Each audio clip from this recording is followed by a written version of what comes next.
Hi guys, it's Mrs. Dunfeld. We're going to go ahead and continue reading Hello Universe. We're going to read chapter 16, which starts on page 111. So 111. Chapter 16, Down, Down, Down. Of all the treats in the entire world, celery sticks, baby carrots, orange slices, Gulliver liked dandelions the best. It took him less than 5 seconds to eat an entire stem, and then he'd root around for more. For Gulliver, dandelions are a rare delicacy. For humans, they're noxious weeds that needed to stop growing, but grow they did. Dandelions were everywhere in Virgil's neighborhood. They sprouted from the cracks in the sidewalk, leaned against rusty fence posts, sneaked into well-manufactured lawns. Virgil plucked them habitually, like an explorer searching for gems. By the time he reached the woods, his left pocket was stuffed with them. He could have stuffed the other pocket too, but he was saving that for the stones. He wasn't allowed to explore the woods alone. The trees were thick in some places and sparse in others. Flowers grew intermittently, a patch of iris here, and a colony of dandelions there. Lola was convinced that the woods teemed with snakes, but Virgil was certain that he could find 5 stones here. And not just any stones, but the best stones his town had to offer. He found 2 right away, just a few feet into the woods. Deeper in, the sounds of the neighborhood faded away, and he found another, just like that. He was so focused on looking down, surveying the ground with his eyes, that he barely noticed the ominous rustling sound behind him. But when he heard the shuffle of feet, he jerked around, heart pounding, and stood very, very still. If there was one thing he knew, it was that you had to stay still when faced with forest beasts. Otherwise, you could become their supper.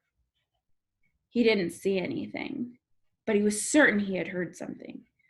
And it wasn't the blowing of the wind or the falling of a twig. Someone or something was moving nearby. "Hello?" Virgil said quietly with a croak. He thought he heard something, a growl, a snort.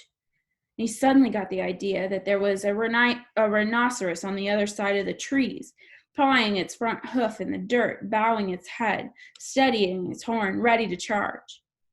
He imagined himself being flung into the air and landing on a thick gray skin of the giant creature before being trampled. One of Lola's old ghost stories popped into his head, too. She said that there was once a man who told all his secrets to the trees, and after he died, the trees whispered them to anyone who passed by. Maybe it wasn't a rhinoceros, but a bunch of old trees that were ready to tell the secrets of the dead. Virgil looked at his phone. It was 10:15. Maybe he'd just snatch up the next stones he saw and rush to Kiori's house.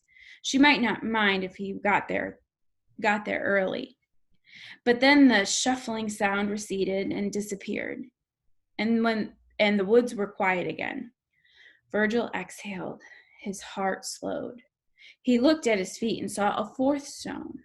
He put it in his pocket.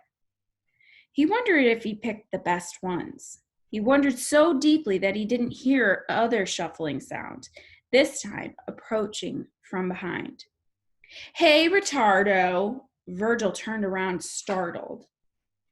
Shep Bullen's meaty face was a light shade of red, like it was ready to burst. "What are you doing out here all by yourself? Lost your mommy?" It occurred to Virgil that Bull was also out here by himself, but he wasn't about to point that out. Instead, Virgil said nothing. He stood there, one pocket full of stones and the other full of dandelions, feeling very dumb, like someone had lifted him out of one story and placed him into another. And these unfamiliar words in this unfamiliar situation, alone with Bull, who was carrying a pillowcase. Virgil wondered what the pillowcase was for, and in the space of about 3 seconds, he thought of a handful of terrifying scenarios. The Bull would smother him with it. He was using it to carry the bodies of dead animals. He was going to capture animals, smother them, and carry their dead bodies. Shep wasn't just carrying a pillowcase. He was also wearing a Chicago Bulls t-shirt. Beware the color red. Suddenly, the rhinoceros didn't seem so bad. "What's the matter?" the bull said. "Oh yeah, I forgot. You don't know how to talk. You're a retard. I see you going into that retard class all the time. What goes on in there anyways? A bunch of kids wetting their pants, I bet." In addition to being afraid of the dark, carrying a guinea pig in his backpack, and stuffing his pockets full of dandelions and rocks, Virgil had another secret. He weighed only 76 pounds, and even though he pretended to be 5 feet tall, he was actually 4'11". Virgil wasn't sure how much Bull weighed, or how tall he was, but he certainly weighed more than 76 pounds. You really are stupid, huh?" the Bull said. His eyes shifted to Virgil's backpack. Chet took a step forward and Virgil took a step back, which the Bull thought was hilarious because he immediately broke into peals of laughter before ripping Virgil's backpack off his shoulders with such force that Virgil actually spun, and hit the ground with a numbing whack that shot from his palms of his hands to his shoulders. The Bull took off like a bullet. Virgil pushed himself up and ran after him, saying, "No, no, no," in the loudest voice he could imagine without choking. "Gulliver, Gulliver," he cried, or maybe only said it in his head. He wasn't sure. The Bull darted between the trees, not laughing anymore, just running with Virgil's backpack in his hands. A million horrifying images blazed through Virgil's mind. The Bull tearing Gulliver in two, feeding him to a pit of lions, picking him up and tossing him into the trees, which is why he didn't feel any better when the Bull finally stopped running and turned to face him, his cheeks flushed and his neck and hairline glistening. Virgil waited for him to open the backpack, discover Gulliver, and destroy him. Instead, the Bull took a giant step back, grinned evilly, and turned towards the stumpy circle of stones that Virgil had never noticed before. It was an old well with 2 hefty shovels. The Bull pushed the cover of the well aside and dangled the backpack over the now open hole. "Say bye-bye to your stuff, retardo," he said.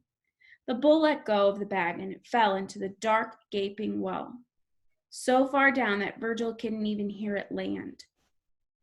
"Guess you'll have to get new books, pansy boy," the Bull said, his smile widening. "Not that you need them anyway, since you probably don't know how to read."